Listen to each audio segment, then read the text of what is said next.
And we're coming to you live from the Built Ford Tough Studio. Boomer Esiason, Greg Giannotti. It's Boomer and Gio on the Fan. Simulcast across the country on CBS Sports Network.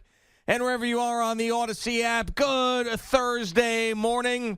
More baseball drama, more Knicks drama, more sports drama every day. There is sports drama. We will cover it for you. There's actually broadcast drama, too, in the NFL that I absolutely love because when you get all those guys moving around, it's interesting to me. We've got it all for you on this Thursday. Good morning, Boomer. How are you? Yeah, I'm doing great, G. Good morning, man. Yeah, there is a lot of drama, man.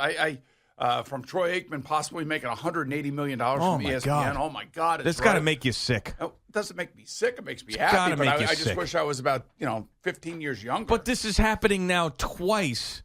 Your playing career and then your broadcasting career where you just missed the Boku Bucks. But this is really not about me. It's more about Troy Aikman. I stopped doing games. I know. I just like to put myself in your shoes occasionally, and I was doing that yesterday. And I said, "Listen, okay. Boomer's done very well for himself, but oh my goodness, it was just missed it twice now." Yeah, well, good for him, man, and good for Tony Romo. Like I told you when he got his deal. I'm always happy for guys that get paid. I have no animosity towards any of it. I don't have any animosity against the quarterbacks that are getting paid in today's game. Yeah. It's just the way that the world works, man. And look, I've done well, you're right, and I've worked hard, and I appreciate everything that I have and the people that I work with. But you could have had today's a Gratitude Thursday. I love the guys that I work with. You could have had a Patrick Mahomes deal, and you could have had a Tony Romo TV deal. Well, I would say more maybe Josh Allen deal. And a Tony Romo deal, and then hey, both are pretty damn good. Yeah, well, it's all about timing and age and all that, where you fit in and everything else. Well, that's the thing; it's all about timing. All I know is our stuff here is working in the morning. That's all I know. Yes, I just keep reading about it. It certainly is. Keeps getting more and more popular, so that's good. No, it's absolutely it's good. You know what I saw? Carl Banks. He advocated for somebody to take over for Troy Aikman at Fox. Eli Manning. No. Nope. He said, "I'm putting this out there right now." Tiki Barber. No. Oh, wow. No. But it is. But you're on the right track. I mean, we're talking Giants legend. He said, I believe it was a retweet Carl put out there. Someone said, "I'm saying this right now. This is the guy who's got to take over for Fox," and tag the guy. Okay. He's in our studio as we speak. He's over to your right. Phil Simms. On the wall. Right. Phil Simms. Yeah, I wonder if Screw Phil Simms. I don't know if he would want to do it. Listen. Would he want to leave me on a Sunday? I don't think so, man. For $100 million, he would stiffly walk right out of the studio. How about this? For $100 million, they could have both of us. That'd be great, man, without a doubt. Yeah, that would be great. We'd have a lot of fun, man. The NFL on Fox, brought to you by Investors Bank. It would be like the B&E Manningcast or something, whatever. No, the B&E cast or whatever. That would be awesome. Or the B&S or the B&P. The BS. There it is. BP. BS with BS. Yeah, BS with BS, right. The two of yous. Yeah, whatever. Yeah, no, but I just think it just goes to show you that, people are desperate. I don't know why.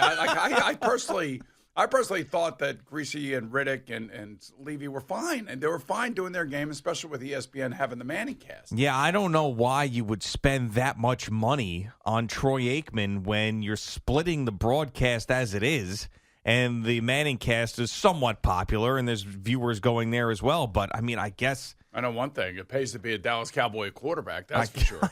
And Dak Prescott's the next one. But this, again, goes back to my initial comment after the Super Bowl. Yeah. Or maybe it was after, I think it was after the AFC Championship game when I came in here, and we were talking about media and what's going to happen.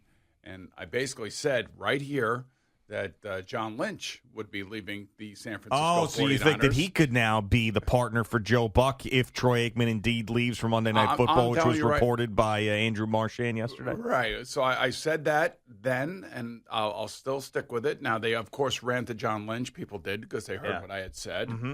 And he went and he answered the question by saying, I am committed to the San Francisco 49ers right now. Right now. You use the now term. It's all semantics. It's politics, semantics, and everything else. If he could get, let's say, Fox said, you know what, we'll give him $10 million a year for 5 years to be the lead announcer for Fox, believe me, he would go in a heartbeat. Oh, of course. I mean, the more because- I think about this, why wouldn't you? Any of these guys who are already accomplished in their playing careers or their coaching careers, I mean, you can make more money. If you are the top of the broadcasting world, you can make more money with about 10% of the work that you were doing. Like, think about it. And you have the entire year, half the year off. Oh, my goodness. Like, Sean Payton can go from grinding every single day, the combines, to free agency, to the draft, to mini camp, to bopping in either a studio or doing a couple of games and making just as much money, if not more. Yeah, the interesting thing about the ESPN Troy Aikman thing is Troy Aikman going to say, look, you can't have a Manningcast? Or are you going to be able to have a Manningcast and have me? No, there's no way they're getting rid of that Manningcast. They love that thing. Well, I'm just telling you, like, what are you doing? I mean, well, Vic Troy Aikman really cares. I mean, as long as that check clears. Yeah, at the end of the day, we all have an ego. We all want to be, if we're going to take that job and we're going to be the man, we don't want to have any, odd, weird. But although the Manningcast was just extended too. Yeah. They just extended their deal as well. So ESPN's spending a lot of money, it looks like. I mean, it's just like a bottomless pit, some of these places.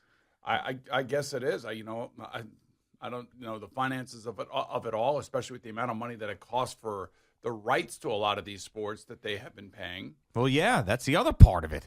So you got to pay through the nose to get the games on your network, and now you're paying broadcasters $180 million? I mean, good for Tony Romo for setting the standard for everybody else. I mean, you always say, right place, right time. ESPN Monday Night Football was looking for somebody when Tony Romo was on his way up. It all started when John Gruden left. Yeah, that's true. Gruden he was making money, too. He was making really good money. Yeah. But so Gruden, leaves to go back to coaching. And then all of a sudden that sets off a series of really bad decisions by ESPN. And then Tony Romo's contract comes up. He becomes a free agent, went right in the middle of ESPN looking for somebody. Yep, leverage. And then you have now the Amazon in the equation for Thursday nights. And, supposedly Al Michaels is going there. Whether that's true or not, who knows? Does he now go to ESPN and work with Troy Aikman on Monday Night Football and go back to Monday Night Football again? That's a potential I would imagine, but I can't imagine. Well, maybe he could. He was buddies with Bob Iger, who was the CEO of Disney and everything else, which obviously owns ESPN and ABC. So he may end up going back to Monday Night Football with Troy Aikman. Who knows? Yeah, I mean, there's a lot of moving pieces right now, and Amazon being in the mix is just another player with a lot of cash who wants to make a splash in their first year as a true partner of the NFL.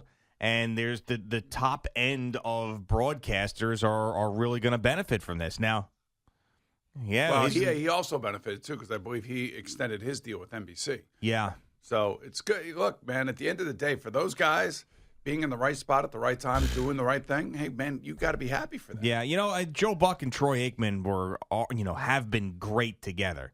And the two of them kind of splitting, if everything goes the way that it's been reported, I mean, that's going to be a loss for NFL viewers. Well, yeah, it kind of sucks because those guys are very relaxed together. They have kind of a folksy style with each other, and they have honed that in over the years. But, it happened to John Madden, too.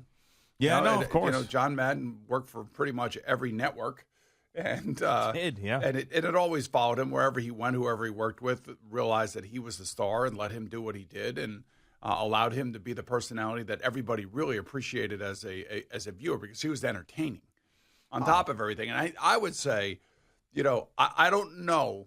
And again, watching all of these playoff games, it was amazing because the games were amazing.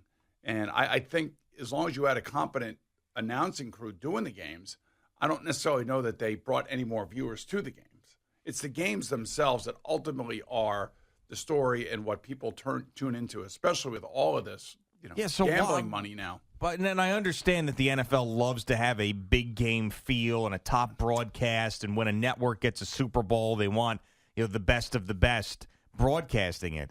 But I mean, really, outside of that, so I guess it's winning the rights and getting the rights with the NFL and continuing those deals. And when you propose, like if you're CBS, you're like, look, we got Nance and Romo. If you're Fox, we had Aikman and Buck, and that's as good as it gets. Like the NFL loves that stuff. But other than that, it's just why it's about so much money? It's about prestige. I also think that too. I think there's a common thread of prestige and quality broadcasting, and you want to be known as the best, and to have a Hall of Famer in your booth that's actually competent and really knows what he's talking about. Yeah. To me, is that's something that's worth paying for. I don't necessarily know that I would pay $180 million for it, but I don't run their business, and I'm not so sure that they're looking or what they're looking at, especially in light of the Manningcast. I mean, like there's a double broadcast going on, and I'm sure that they're not doing it for free. Sure they're getting paid a lot of money. Believe me, there's a Manning rate. I have to say, I was thinking about this the other day. I think they're both making more money now not playing than they were when they were playing. Wow. That if you include the Caesars commercials, all the other stuff that Peyton does, the things that Eli now is getting involved in, he's also being paid by the Giants still. He's on the payroll. He's on the payroll there too as well. He's a part of our investors bank. That's right. So it is. Look, good for them. That's what it's all about. You have a successful career, and then you try to turn that into your second life, and that's exactly what they're doing. So if you think about, all right, so not only now ESPN and ABC, they don't even get a Super Bowl, do they? Yeah, they will. They will definitely. They will? Oh yeah, yes. So now we're going to have a rotation of 4, most likely. Because that's what I was going to say. You're going to spend all this money, and not even have a Super Bowl. All this money on rights and then broadcasters and everything else, and not get a chance to broadcast the Super Bowl. Right. I'm also going to tell you that I do believe eventually that they're going to take a Super Bowl and put it in that Tottenham Hotspur Stadium. Really? It's owned by Shad Khan. Oh man! I'm telling you, somewhere along the line here. I don't know when. I don't know if I'll still be here. You're talking, somewhere along the line. You're talking like 10, 20 years down the road? No, I don't. It could be even more closer than that. And the reason I say that is because, look, let's face it.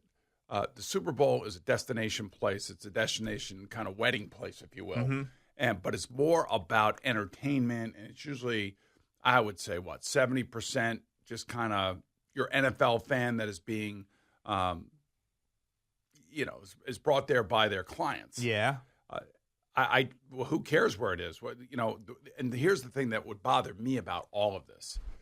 Because of the tax incentives for teams like, the Bengals, the Patriots, the Steelers, they keep the stadiums in their municipalities, and those municipalities foot the bill for a lot of this. Mm-hmm.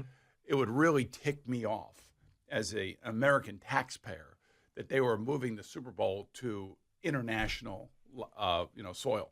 Yeah, I just hate it as an NFL fan. It doesn't feel right, but we'll see if that ends up happening. But I do believe it's going to happen because I believe that there's going to be an extra 50 or 60, maybe even $100 million paid to the NFL to bring the game over there. And of course, these NFL owners they want as much money as they possibly can get their hands on from all different angles, which is exactly what they should be doing. Do you have any interest in broadcasting games still?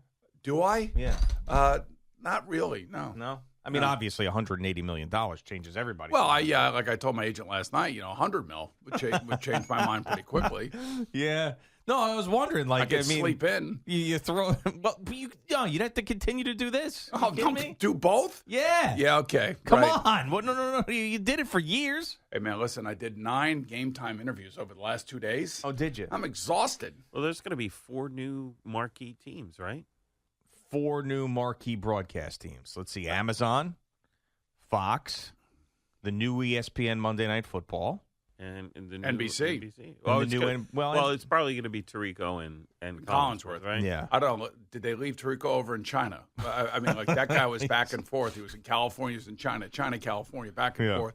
Then he's doing Notre Dame to Sunday Night Football. Right, that guy works. I was a little bit of an insane person working. Of course. But I think Kevin Harlan, Mike Tirico, how about Kenny Albert? Oh, my, well, it's another one.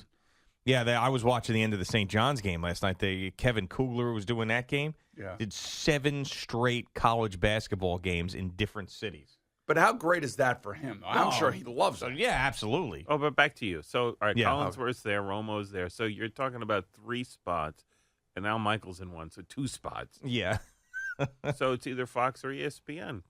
Well, no. Troy's going to go Troy's ESPN. going to ESPN. Troy's going to ESPN. Collinsworth is at NBC. Yeah. Romo's at CBS. It's really Fox. Fox is the opening. Yeah. Fox is the opening. Does Fox go and Sean Payton? And I'm telling you, they could go Sean Payton. They could also go Sean Payton and John Lynch. Two of them. Yeah, put a 3-man booth in there. 3-man booth for the number one team? Yeah. Yeah, why not? I mean, I'm just telling you, John Lynch has a lot of cachet. Does he? Well, he's been a general manager of a very successful football Yeah, I know, team. but I don't know if the NFL fan is like, oh, man, John Lynch is doing a game. Plus, he's a Hall of Famer. Plus, he was already a broadcaster, so he knows the mechanics of it all. He's the guy. Throw Aqib Talib in there as the number one guy and watch him just go off. Be great. Joe Buck and Aqib Talib would be awesome. He's so good, he's only going to get better. He tells it like it is in there, man. Yeah, well, you try. I mean, you try to do that. I mean, he's awesome. Every time he's on a game, I'm like, he's one of those guys that I actually am interested. Like, oh, Aqib Talib's doing this game. Let me hear what he says. Are you expecting that he's going to say something that is just going to catch you like completely off guard? Yeah. And in this day and age, with the way society has been going these days, what the hell? Who cares? Well, no, not just that, but just like his insight and the way, I don't know, he rips guys. He's just, I don't know. I'm just into it. I'm into his style. So I think that would, if I were the executive, that's what I would do. I'd throw him in there. Or, but I mean, you're telling me you couldn't do Sunday football like, in the 4 p.m. window or the 1 p.m. window and then still do this after all the stuff you've done? I mean, with the Monday night craziness that you used to do. You can still do it. I was in my 40s and 50s. Now, I'm getting ready to turn 61. But I'm in the twilight of my career. You've you barely just set up the down. Zoom and the suite of whatever hotel you're in. Right, yeah. Away you go. I could probably work out like a 4-season suite in my contract, Yeah, right? take the net jets back and of course. Right, yeah, I could probably work it all out. You Depends on probably which could. network you work for, though. Yeah. Some are tighter than others.